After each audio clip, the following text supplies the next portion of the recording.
നമസ്കാരം, ന്യൂസ് കേരള ടുഡേയിലേക്ക് സ്വാഗതം. കളമശ്ശേരി പോളിടെക്നിക് കോളേജിലെ കഞ്ചാവ് വിൽപ്പന നിയന്ത്രിക്കാൻ കഴിഞ്ഞത് പോലീസിന്റെ സംയോജിതമായ ഇടപെടലിനെ തുടർന്ന്. ഹോളി ദിവസം കഞ്ചാവ് വിൽപ്പന നടത്താനാണ് വിദ്യാർത്ഥികൾ തീരുമാനമെടുത്തിരുന്നത്. അതിനുവേണ്ടി അവർ ഒരു വാട്സപ്പ് കൂട്ടായ്മയും രൂപീകരിച്ചു. ഹോളി നമുക്ക് പൊടി പൊടിക്കണം എന്ന മെസ്സേജോട് കൂടിയാണ് ഒരു സംഘം വിദ്യാർത്ഥികൾ വാട്സപ്പ് ഗ്രൂപ്പ് രൂപീകരിച്ചത്. വിദ്യാർത്ഥികളുടെ കഞ്ചാവ് വിൽപ്പന എളുപ്പമാക്കാനാണ് പെരിയാർ ഹോസ്റ്റലിൽ ചിലരുടെ നേതൃത്വത്തിൽ വാട്സപ്പ് ഗ്രൂപ്പ് തുടങ്ങിയത്. 5 ഗ്രാം വരുന്ന ഒരു പൊതിക്ക് 500 രൂപയിട്ട് വിൽക്കാനായിരുന്നു വിദ്യാർത്ഥികൾ തീരുമാനിച്ചിരുന്നത്. ഈ വിവരമാണ് സ്പെഷ്യൽ ബ്രാഞ്ച് അറിഞ്ഞത്. തുടർന്ന് ഇവരുടെ ചാറ്റുകളിൽ നുഴഞ്ഞുകയറി ഇത് ചോർത്താനും അവർ ശ്രമിച്ചു. ഹോസ്റ്റലിൽ ഏത് മുറിയിലാണ് കഞ്ചാവ് എത്തുന്നത് എന്നറിയാനും എവിടെ നിന്നും വരുന്നു എന്ന് അറിയാനും പോലീസ് അത് വരുന്നത് വരെ കാത്തിരിക്കുകയായിരുന്നു. ക്യാമ്പസിൽ കഞ്ചാവ് എത്തുകയും G11 എന്ന മുറിയിൽ കഞ്ചാവ് വന്നു എന്ന വിവരവും ഇവർ വാട്സപ്പ് വഴി ഷെയർ ചെയ്തിരുന്നു. ഹോസ്റ്റൽ റെയ്ഡ് നടത്താൻ പോലീസ് നേരത്തെ തന്നെ പ്രിൻസിപ്പാളിന്റെ അനുവാദം വാങ്ങിയിരുന്നു. ക്യാമ്പസിൽ മയക്കുമരുന്ന് വിൽപ്പന നടക്കാൻ പോകുന്നു എന്ന കാര്യം പോലീസിനെ അറിയിച്ചതും പ്രിൻസിപ്പൽ തന്നെയായിരുന്നു.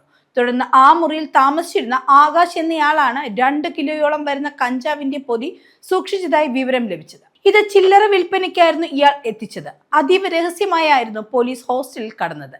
സ്റ്റെയർ കേസിലൂടെയാണ് ഇവർ മുകളിലത്തെ മുറിയിൽ എത്തിയത്. അധ്യാപകരിൽ ഇടത് സംഘടനാ നേതാക്കൾ പോലും ഈ വിവരം അറിഞ്ഞിരുന്നില്ല. ഈ റെയ്ഡ് മുഴുവൻ ഇവർ വീഡിയോയിൽ പകർത്തുകയും ചെയ്തു. വിവാദം ഉണ്ടാകുമെന്ന് ഉറപ്പിച്ച് തന്നെയാണ് ഇത് വീഡിയോ ആക്കി പകർത്തിയത്. സ്പെഷ്യൽ ബ്രാഞ്ച് പോലീസും ഡാൻസ് ഓഫ് സംഘവുമാണ് ഓപ്പറേഷന് നേതൃത്വം നൽകിയത്. 2 കിലോയോളം കഞ്ചാവാണ് പോളിടെക്നിക്കിലെ ബോയ്സ് ഹോസ്റ്റലിൽ നിന്ന് പോലീസ് പിടിച്ചെടുത്തത്. SFI യൂണിയൻ സെക്രട്ടറി കരുനാഗപ്പള്ളി സ്വദേശി അഭിരാജ്, 3-ാം വർഷ മെക്കാനിക്കൽ എഞ്ചിനീയറിംഗ് വിദ്യാർത്ഥി ഹരിപ്പാട് സ്വദേശി ആദിത്യൻ, കുളത്തൂപ്പുഴ സ്വദേശി ആകാശ് എന്നിവരെയാണ് പോലീസ് പിടികൂടിയത്. ഇതിൽ ആദിത്യനും അഭിരാജിനും ജാമ്യം ലഭിച്ചു. രാത്രി മുഴുവൻ ആരംഭിച്ച റെയ്ഡ് ഇന്ന് പുലർച്ചെയാണ് അവസാനിച്ചത്. ഹോസ്റ്റൽ മുറിയിലെ ഷെൽഫിൽ പോളിത്തീൻ ബാഗിലായിരുന്നു കഞ്ചാവ് സൂക്ഷിച്ചിരുന്നത്. പ്രിൻസിപ്പൽ കൊച്ചി DCPക്ക് അയച്ച കത്തും പുറത്തു വന്നിട്ടുണ്ട്. ക്യാമ്പസിൽ ഹോളി ദിവസം കഞ്ചാവ് വിൽപ്പന നടത്താൻ സാധ്യതയുണ്ടെന്നും അതുകൊണ്ട് തന്നെ നിരീക്ഷണം അകത്തും പുറത്തും ശക്തമാകണമെന്നാണ് പ്രിൻസിപ്പൽ കത്തിൽ വെളിപ്പെടുത്തിയിരുന്നത്. ബുധനാഴ്ചയാണ് പ്രിൻസിപ്പൽ ഡോക്ടർ ഐജോ തോമസ് കത്ത് നൽകിയത്.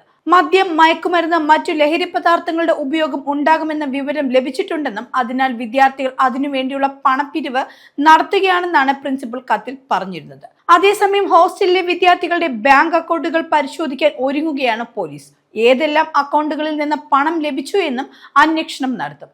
ഇത് ലഹരി വിൽപ്പന നടത്തുന്നവരിലേക്ക് എത്തിക്കാൻ കഴിയുമെന്നാണ് പോലീസ് കരുതുന്നത്.